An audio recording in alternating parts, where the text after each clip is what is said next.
Gavana Irungu ekwaragia hingo ya kuruguria mutambo wa kuiga iria riri ihehu na kurigiriria guthuka na ihenya. Mutambo uyu uhuthirite muigana wa shilingi milioni 8. Tunafurahi kwa sababu ya ile kitendo imefanywa hapa. Hii si ya kwanza. Tulifungua kama miezi 6 tukafungua ya Kinamba kama hii, kubwa kama hii.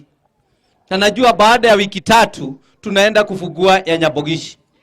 Mutambo ucio uheanitwo kuri thaithi ya arimi ya Muhutetu kuria arimi moretio mahimbirie urimi wa iria ni gukorwo riera ria gicigo kiu ni riageriru na ureri wa mahiu gukiringithanio na ukuria wa irio ta mbembe na mboco. Na ninataka kutumia nafasi hii kuwaambia wakulima the way to go katika Laikipia ni livestock.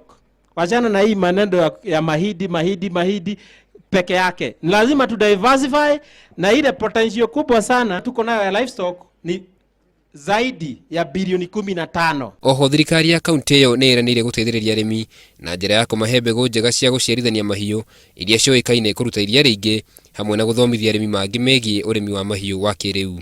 Arimi gicigo-ini kiu ni merirwo kuheo motungata ma urimi kuma kuri ruhonge rwa urimi kaunti-ini iyo kurumirira kigina kiria kihetwo urimi bajeti-ini ya mwaka uyu wa thirikari.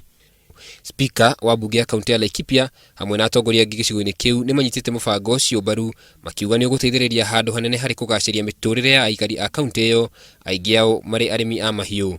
Arimi ni moretio manyitane na guthondeka thaithi niguo magunike na makinyirwo ni mibango ya thirikari ya kumateithia urimi-ini wao. Handu-ini ha Inooro TV njitagwo Karuga wa Mwangi.